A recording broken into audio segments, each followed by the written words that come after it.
매주 월요일 품격 있게 정치 현안을 토론하는 품격 토론.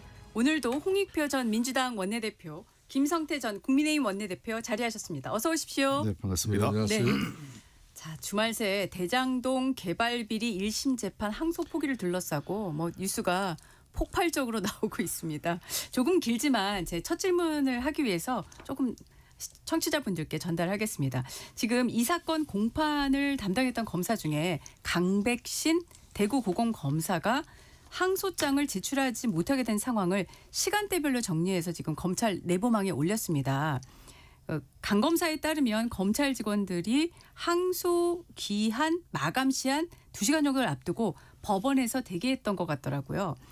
대검에서 내부적으로 항소할 사안으로 판단한 후 법무부에 항소 여부를 승인하기 위해 보고했는데 장관과 차관이 반대했다고 들었다. 이렇게 적고 있습니다. 강백신 검사 글대로라면 원래 항소를 할 생각이었는데 대검까지요. 법무부의 반대로 항소를 포기했다는 건데 자, 이 말 어떻게 보시나요? 예. 결론은 이제 검찰이 대장동 개발 비리 이 재판의 항소를 포기한 거 아니겠습니까? 네. 그러면 이 재판의 항소를 포기함으로써 얻는 이득은 누구겠습니까? 국민이겠습니까? 아닙니다. 이것은 범죄를 저지른 이 쉽게 말하면 7억 정도의 이 투자를 하고 7천억 가까운 투자 수익을 거둔 이 대장동 개발 일당들하고 결론은 이건 또 이재명 지금 대통령이 이 노골적인 쉽게 말하면 사법 특혜를 받는 그런 검찰의 항소 포기의 결과가 된 거예요. 그러니까 이 대장동 비리 같은 경우는 이재명 대통령이 성남시장 재직 당시 시의 성남시의 특혜로 이 민간업자들에게 수천억 원의 그런 개발 이익을 몰아준 혐의로 이 기소된 사건 아니겠습니까? 그렇기 때문에 이재명 대통령도 별도의 재판을 받고 있었던 거예요. 대통령이 되기 전에. 그런데 이게 재판이 중지되는 상태이지만은 이 쟁점이 남아있는 이 권력형 비리 사건에 대해서 검찰에 대한 이런 항소 포기 사례는 없어요. 아예 자체가.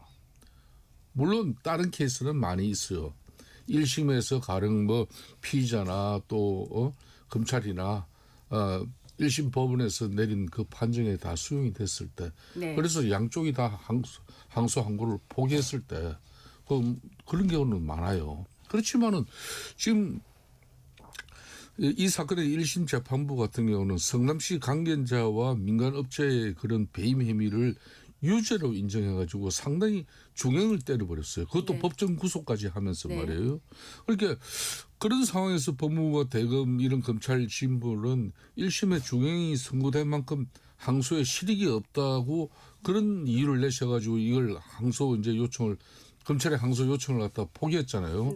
이 담당 지금 현재 수사 검사 같은 경우는 이 이재명 정부 들어서서 쉽게 말하면 인사상 불이익을 당해가지고 그 엄청난 대장동 사건을 공소 유지를 하고 있는 검사를 갖다 대구로 그냥 인사 발령을 검찰에서 내버렸어요. 그 검사가 이걸 항소 이 마지막 날 1시간 2시간 전부터 아예 그냥 법원에 대기하면서까지 법원의 최종 윗선의 그런 최종 결재를 기다리는 그런 입장이었어요.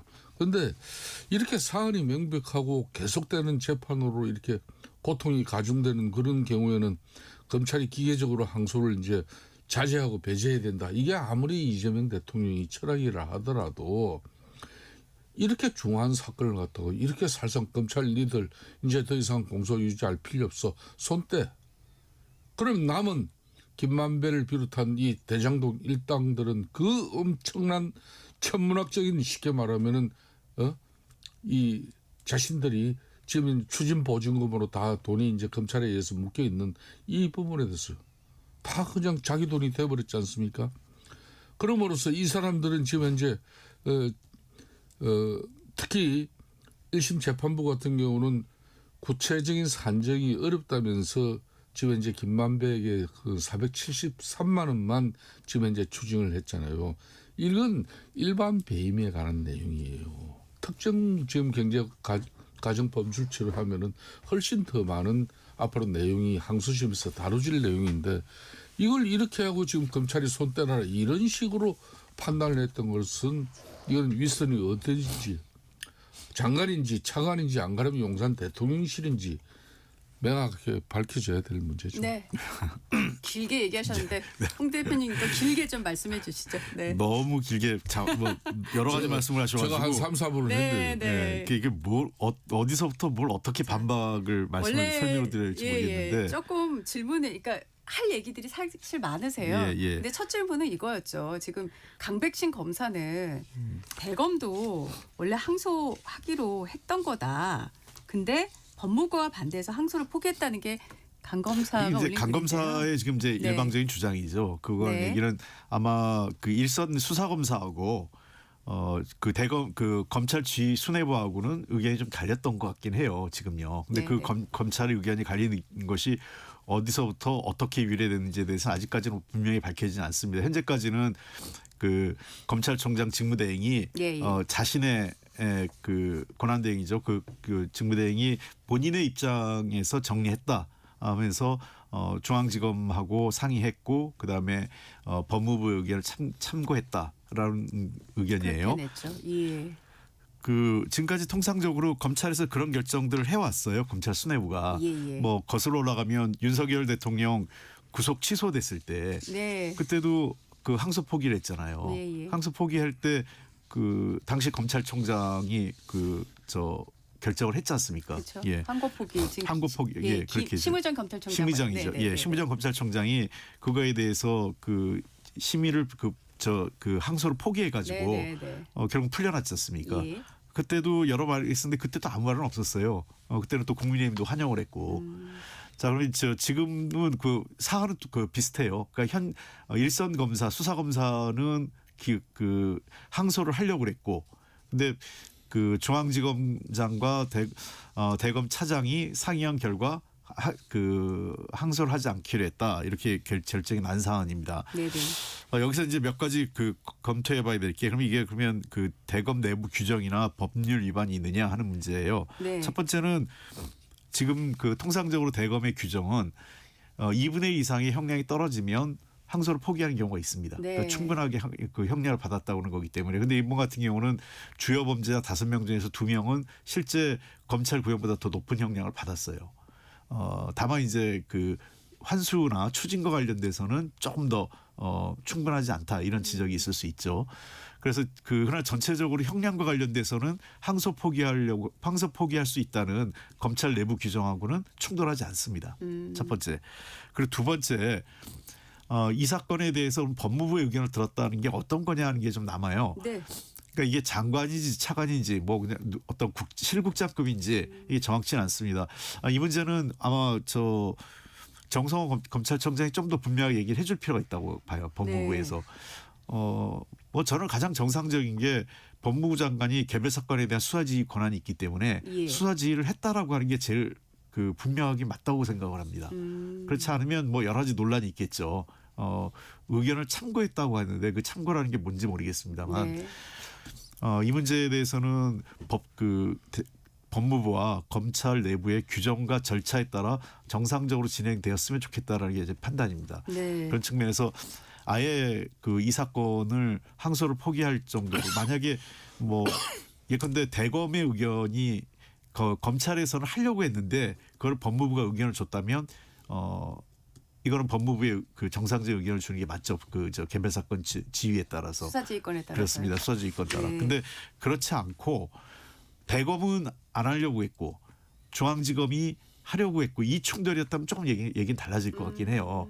그러니까 대검이 그 전체적으로 중앙지검 일선 수사 중앙지검의 의견을 듣고 하겠다라는 의견을 법무부에 했는데 법무부가 하지 말라고 했을 때는 그건 개별 수사 지휘권이 발동된 거고요. 네. 그러나 그렇지 않고 검찰 내 이견이 있었을 때에는 법무부가 의견을 낼 수 있겠죠.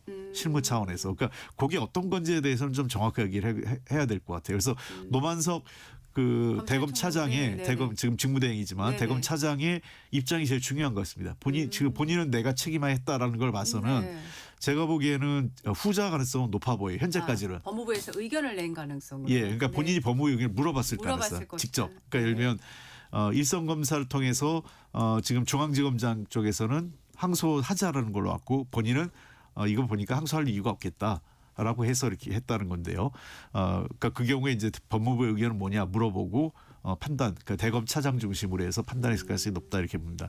마지막으로 하나는 지금 이게 이재명 대통령이 수혜를 받다라고 하는데 꼭 그렇게 볼 필요는 없을 것 같아요. 왜냐하면 이거는 이 사건에 관련된 거고 아직 그 정진상 씨라든지 또는 이재명 대통령에 대한 재판은 좀 특히 이재명 대통령에 대한 재판은 중지돼 있잖아요. 그래서 특정 범죄 그 특정경제범죄법상의 배임과 관련된 문제는 그때 별도의 또 논의가 있습니다. 그 해당 법원에서요. 그러니까 이번에 물론 그 무죄라고 했기 때문에 이 사안이 영향을 줄 수 있겠지만 네. 그렇다고 그 법원에서 이 판단에 기속되지는 않습니다. 네. 그런 측면에서 무조건 뭐 이것이 이재명 대통령에게 무조건 이롭게 해서 봐주기다 이렇게 볼 필요는 없다고 봅니다. 이후 질문에서 제가 이재명 대통령 관련한 쟁점 2가지에 대한 질문을 다시 한번 또 얘기를 들어보겠습니다. 자, 지금 그 법무부 장관 정성호 법무부 장관이 오늘 이제 도어 스태핑 약식 문답을 하겠다고 했어요. 지금 홍 대표님이 먼저 언급을 해주셨는데 어떤 입장이 나올 거라고 보세요? 그 입장을 미리 제가 얘기할 필요는 없다고 봐요. 지금 현재 상황 중요한 팩트 사실은 네. 일주일 동안 대장동 뭐 이 사건에 대한 재판에 1심 선고가 나온 이후에 검찰은 당연히 이제 피자들은 전부 다 저는 다 항소를 했는데 네. 그럼 당연히 이 공소 유지를 위해서 검찰도 항소를 해야 되는데 그 일주일이라는 기간을 이걸 갖다 일찌감치 이런 결정을 해서 사실상 마지막 국민 여론도 여기 들어오지 못할 정도로 딱 그냥 마감 시간까지 철저하게 붙들고 있다가 결국은 항소를 갖다 포기하는 결정을 수뇌부가 했단 말이에요. 네네. 그 수뇌부가 지금 현재 최종적으로는 검찰총장 대행 아니겠습니까? 그런데 문제는 대검 총장 대행 이분이 자신이 중앙지검장하고 협의를 거쳐서 숙고 끝에 내린 그런 결정이다. 네. 그러면서도 또 법무부의 의견을 참고해서 네네. 결정한 거라고 그랬지 않습니까? 예. 그러면은 서울중앙지검장하고 협의를 거쳐가지고 숙고해서 내린 그러면은 결정은 검찰 내부적으로는 다 이걸 항소하는 걸 다 기본으로 중앙지검장은 이미 결재가 돼 있는 상태였고 그랬는데 그럼 대검도 당연히 그런 입장이었다는 거예요. 그러면은 지금 최종적으로 노만석 검찰총장 대행도 밝혔듯이 법무부 의견이 항소를 갖다 포기해라는 그런 입장이 없다면은 굳이 법무부 의견을 참고해가지고 결정합니까? 언제부터 검찰총장이 이 1심 선고 나오고 나면은 항소 여부를 갖다 전부 법원에 법무부 장관의 어떤 그런 재가를 통해 가지고 한 거 아니거든요, 전혀. 여기서도 분명히 노만석 대행도 팩트를 일부는 이행을 해요. 이게 법무부 장관 내지는 차관 법무부 누군지 법무부에서 이 항소 포기에 대한 분명한 입장이 있었다는 겁니다. 이게 거기에서 근거해서 이제 이루어진 부분이에요. 네. 그런데 그런 측면이라면은 지금 이제 그러면 정성호 법무부 장관이 정상적으로 그럼 수사 지휘권을 발동해가지고 네. 자기가 그러면은 노만석 검찰총장 대행에게 이 대장동 사건 이 부분에 대해서는 검찰이 더 이상 항소하지 마라.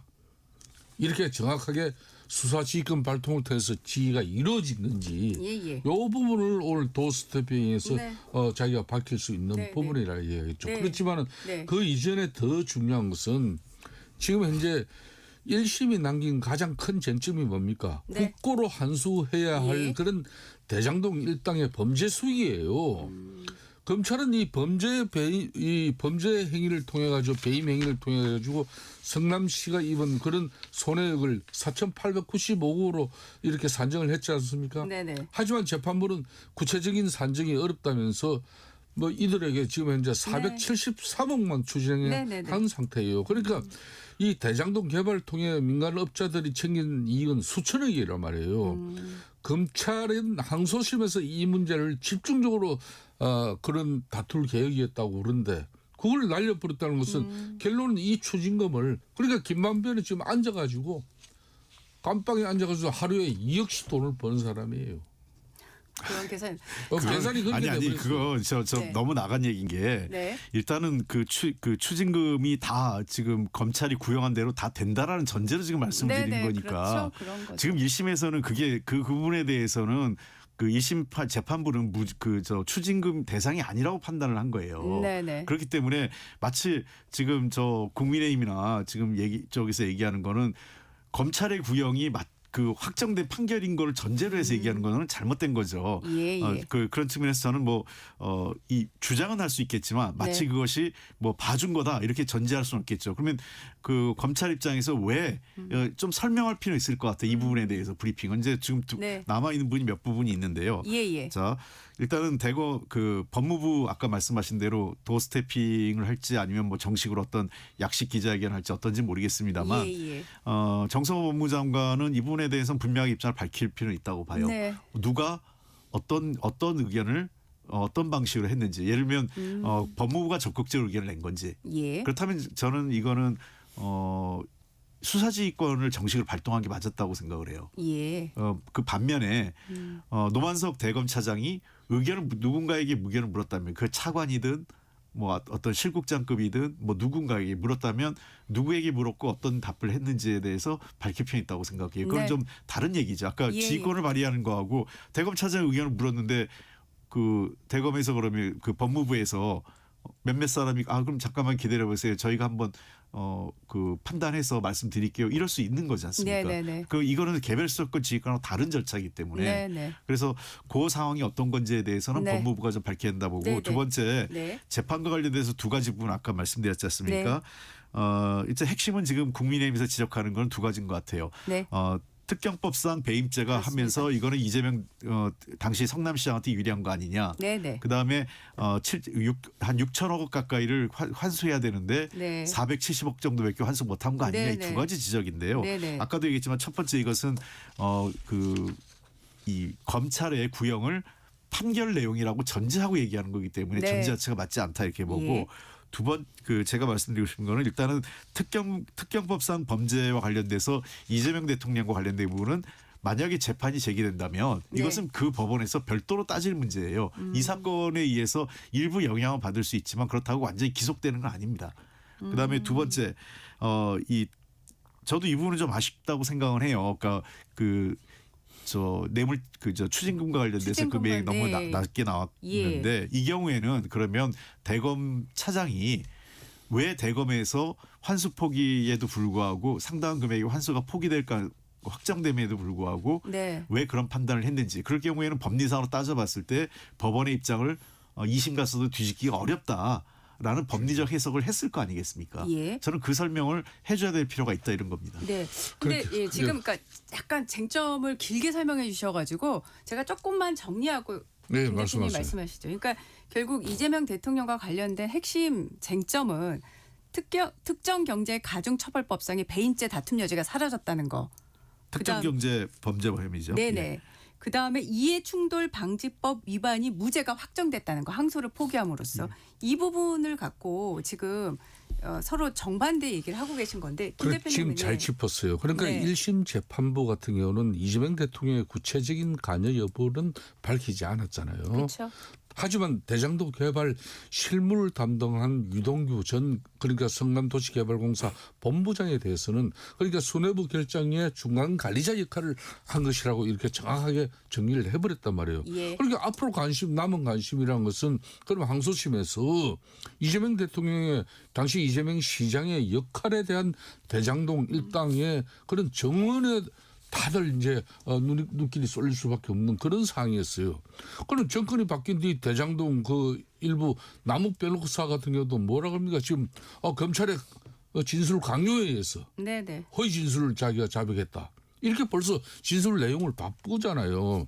그렇기 때문에 검찰 압박으로 허위 진술을 했다. 이런 식으로 그러니까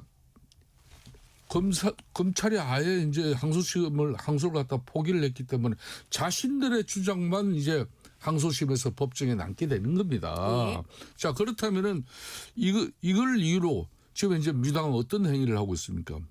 그러니까 벌써 남욱 변호사 이런 사람이 검찰에 그런 압박으로 허위 진술을 했다 이런 이야기가 나오니까 대장동 수사에 대해서 국정조사하자, 청문회하자, 상설특검하자 이런 식으로 다시 그 민간 업자들에게 유리한 그런 정원을 위해서 항소를 포기했다는 그런 일부의 주장을 갖다 지나친 이제 그런 의심이라고 할 수밖에 없다. 네. 응? 이런 식으로 제가 참 상당히 이 부분에 대해서는 흥분을 하는데 네. 오직하면 이 수사 담당 검사가 이 강백신 검사 같은 경우는 법무부 장차관이 항소에 반대했다고 구체적으로 이야기를 해버렸어요. 노만석 검찰총장 대회 같은 경우도 법무부 의견을 참고해서 항소 제기하지 않았다. 아까 분명히 이야기했어요. 그럼 이건 팩트야 그러면. 그럼 이 개별 사건에서 대통령이 그럼 법무부 알겠습니다. 정성호 장관에게 지금 이제 왜?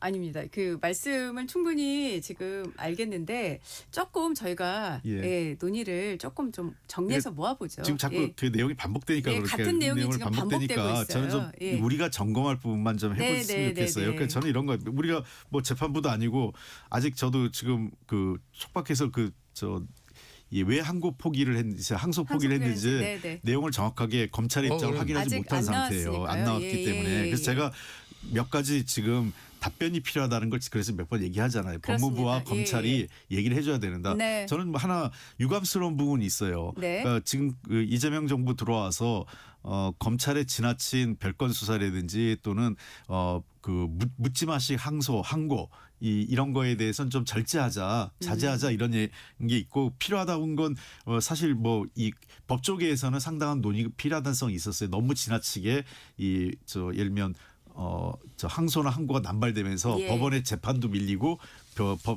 어떤 변호사 비용이나 이런 재판 비용도 많이 시간과 비용이 소요된다 이런 현실적인 문제점이 있는데 하필 이게 제 1호권으로 굳이 이 대장동권을 했느냐 하는 부분에 대해서는 좀 아쉬운 부분이 있습니다. 네. 저는 그 부분은 아쉬운 점은 있지만 네네. 어쨌든 그런 기준 원칙과 흐름에 따라서 이게 결정된 것 같아요. 네. 자 그렇다면 그거에 대해서 설명을 해줘야 되는 거죠. 그러니까 네. 제가 얘기하는 거 아까도 그래서 일단은 이게 수사 지휘인지 아니면 검찰이 대검에서 의견을 물어서 입장을 전달한 건지 네. 이거에 대해서는 법무부가 입장을 밝혀야 되는 거고 네네.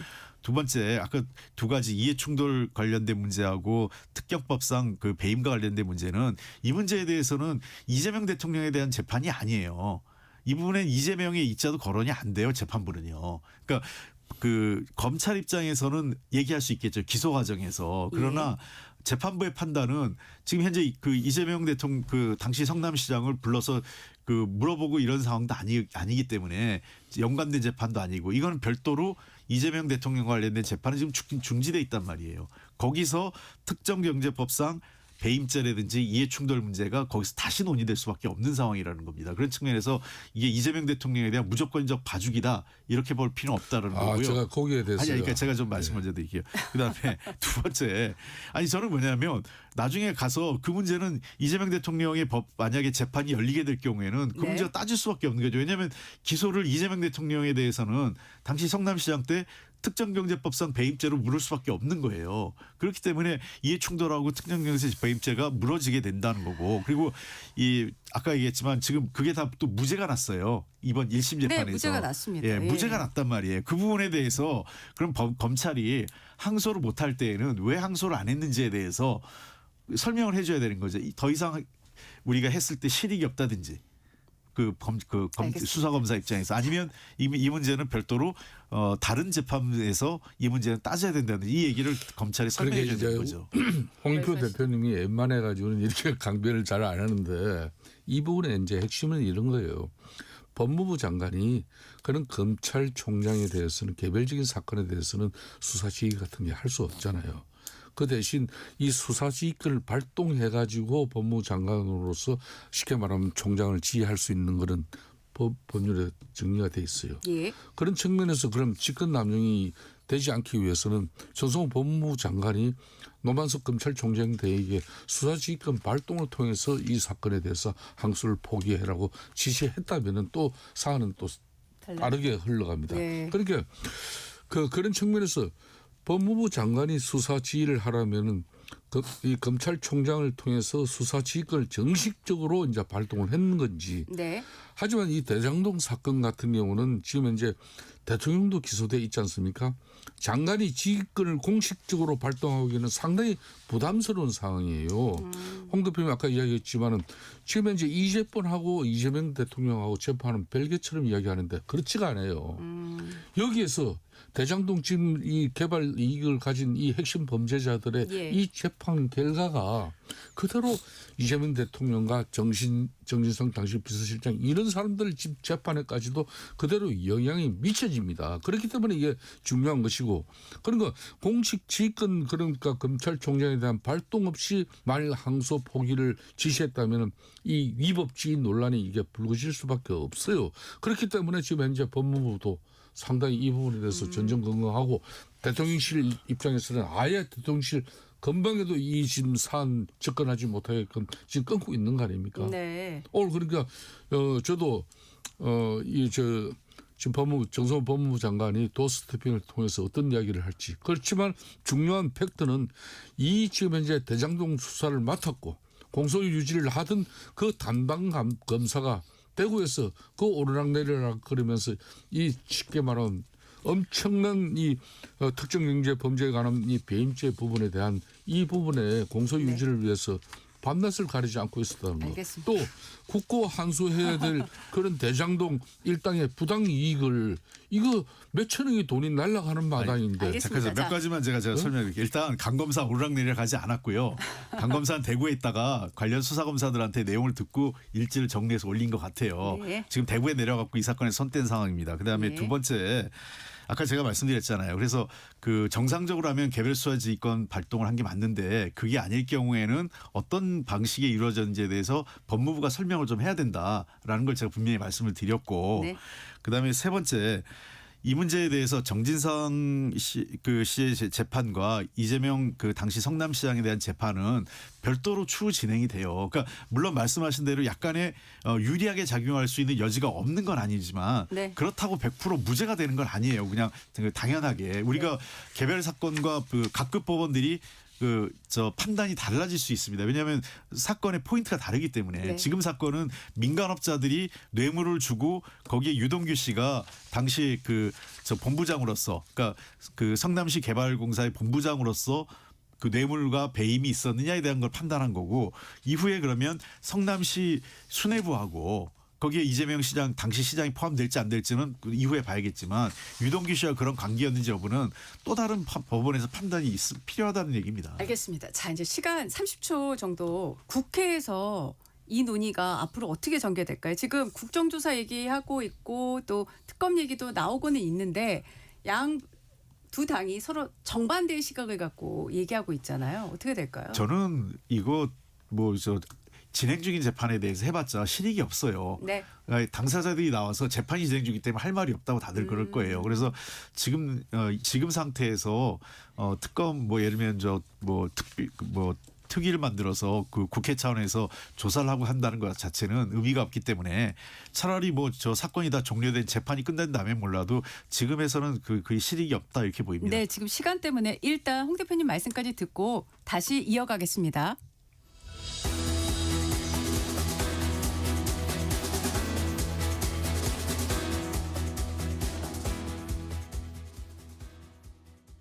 잠시 후 8시 반부터 일부 지역국에서는 해당 지역 방송을 보내드립니다.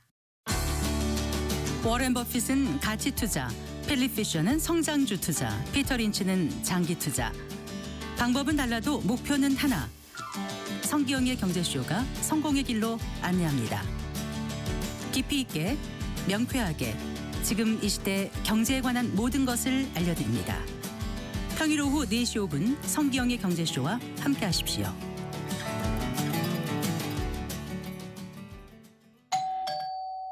편지 왔습니다. 퇴근길 지친 당신에게 힘이 되는 뉴스를 전해드립니다. 매일 저녁 5시 5분 당신과 함께 읽는 세상 이야기 KBS 1라디오 뉴스레터 K. 지금 시각은 8시 30분입니다. KBS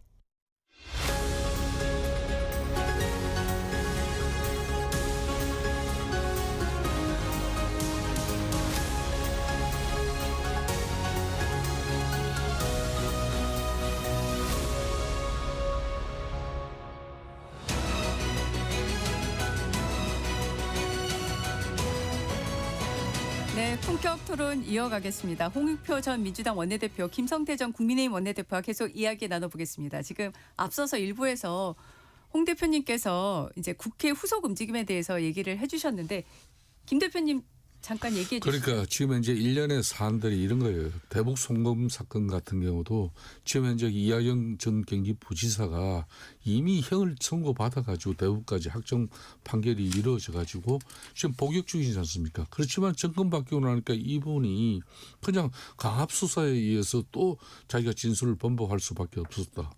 여전히 뭐 검찰 수사 중에 뭐 연을 비롯해서 술을 갖다 반입해서 먹으면서 자신을 해유했다. 이건 자신만의 일방적인 주장이 이걸 민주당 집권당 입장에서는 어떻게 받아들이냐.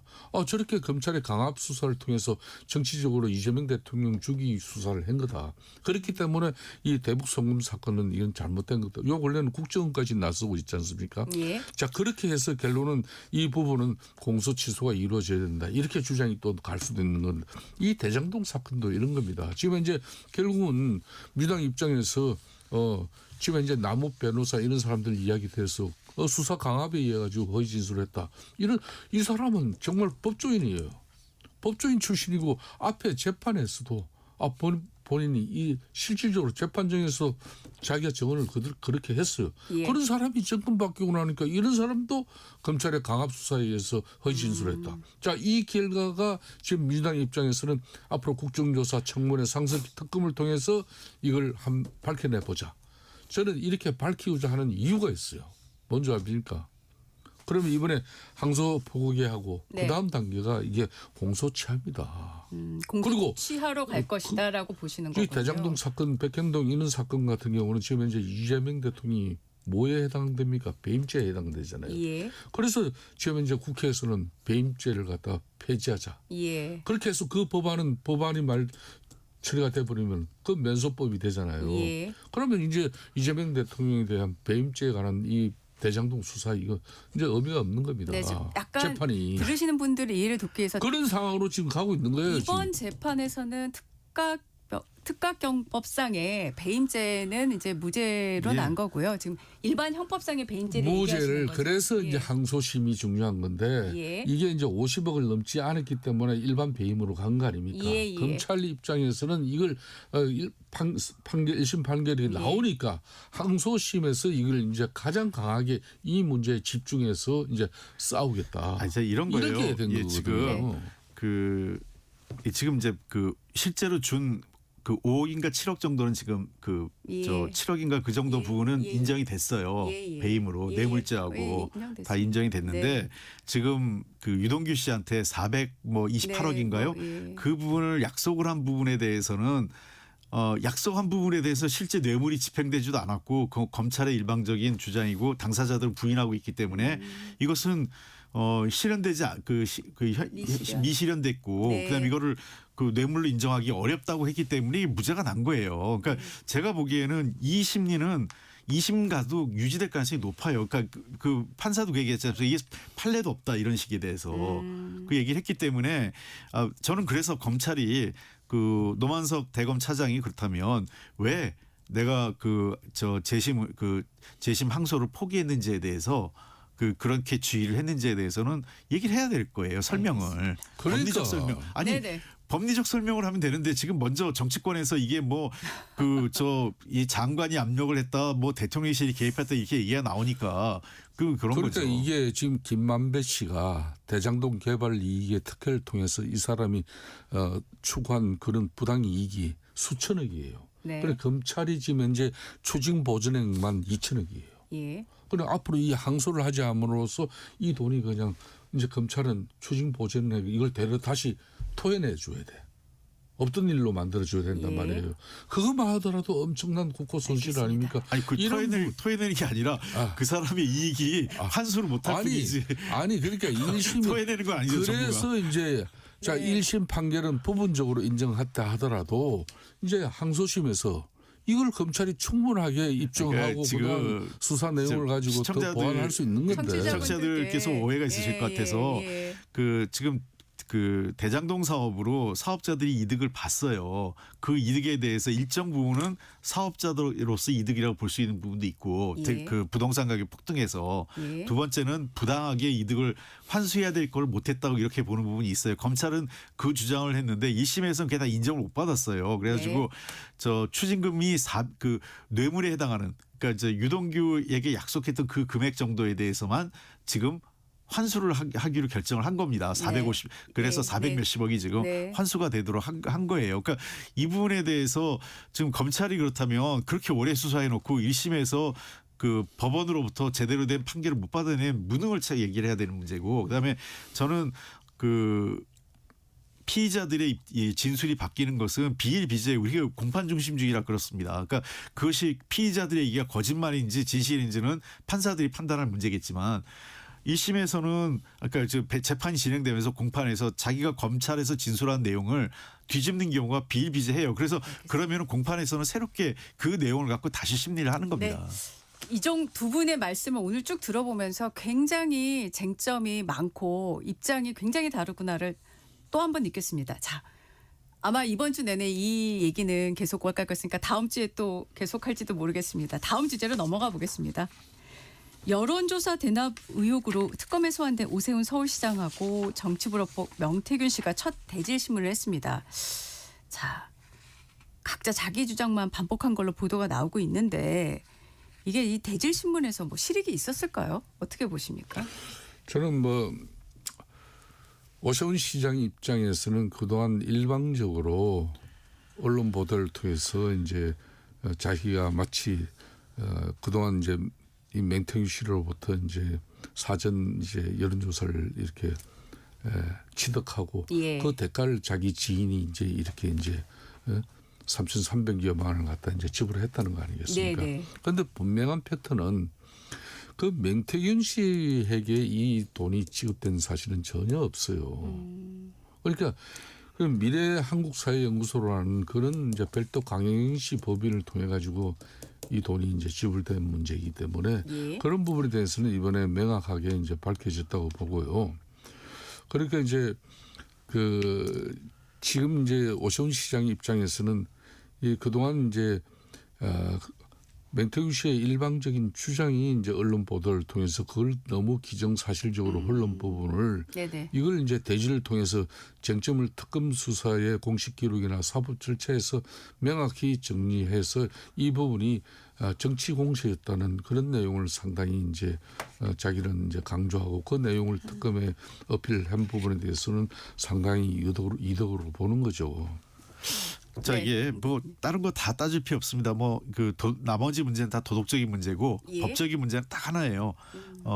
대납이냐 아니냐 여부입니다. 네. 그러니까 지금 당시 명태규 씨가 13건 정도 지금 했다는 거 아니겠어요? 네. 여론조사를 했고 일부는 이제 손질을 했고 약간의 여론조사를 정상적으로 하지 않고 그 손질을 해서 그 오세훈 씨한테 유리하게 예. 당시 오세훈 예. 후보였죠. 후보에게 유리한 여론조사 결과를 발표했다. 그 비공개지만 그게 여의도에서 유통되거든요. 그런 측면에서 이제 선거에 영향을 줬다 이런 건데요. 네네. 이 돈 3,300만 원을 대납한 사람이 김한정 씨인데 이분이 오세훈 시장이 오랫동안 지인이면서 후원회장도 했고 사실상 여러 가지로 그 뒤에서 많은 도움을 주신 분이란 말이에요. 그러면 김한정 씨가 왜 이 돈을 그 명태균 씨한테 3,300만 원을 줬느냐. 그 본인은 개인적으로 지금 궁금해서 했다라고 하는데 이게 사실은 논리적으로 설명이 안 되죠. 한두 건도 아니고 13건이나 되는 그 것들을 청구하고 그 비용을 3,300만 원을 돈이 뭐 그렇게 남아도는 분도 아니고 그리고 뭐 제가 명태균 씨의 그 여론조사 기간을 뭐 폄하하는 건 아니지만 제가 만약에 정말 어떤 그 후원자로서 어떤 분을 궁금하고 그분을 도와주고 싶다면 그래도 우리가 흔히 아는 공신력 있는 그런 여론조사 기관을 활용하지 않겠습니까? 물어볼 수 그렇게 했을 것 같아요. 그렇지 않고 전혀 그 공신력이 확인되지 않고 언론에 공개할 수 없는 그런 여론조사를 몇 건씩을 해서 그걸 알아보고 했다. 저는 이해가 안 돼요. 그래서 저는 중요한 것은 서로 간의 진술은 명백하게 좀 엇갈리는 것 같습니다. 오세훈 시장은 김한정 씨가 개인적으로 한 거고 나는 모르는 일이다라는 네네네. 거고, 명태균 씨는 김한정 씨가 대신 그 오세훈 시장을 대신해서 왔다라는 거고, 네네. 특검이 이 부분에 대해서 어느 정도의 물증을 가지고 있느냐. 예를 들면 뭐 문자 메시지라든지 그 명태균 씨를 방문하는 즈음, 그러니까 3,300만 원을 주는 즈음에서 통화 기록이라든지, 예를 들면 김한정 씨와 오세훈 시장 또는 명태균 씨 간의 이 3자 간의 통화 기록이라든지 이런 것들을 갖고 판단할 문제고, 그에 따라 기소, 그리고 검찰이 이 부분에 대해서 특검이 기소를 할 거고, 나중에 재판에 갔을 때 따져볼 내용이라고 생각을 합니다. 특검 기소 가능성은 어떻게 보세요? 저는 그렇게 됩니다. 이번에 오세훈 시장이 어제 대질신문을 통해 가지고 첫 번째는 이제 정면 돌파 전략을 세운 거죠. 그러니까 전공법으로 간 겁니다. 특검이 어차피 민주당 주도로 이렇게 출범한 만큼 이게 이제 정면 돌파를 선택한 부분은 저는 오 시장이 판단을 잘했다고 봐요. 예. 두 번째 같은 경우는 이 정치적 통과 의뢰. 그러니까 2026년 지방선거 전에 쟁점을 정리하고 가야 되죠. 오세훈 시장 입장에서는. 그러니까 지방선거 본격화 전에 쟁점을 노출하고 또 해소하겠다는 그런 입장인 겁니다.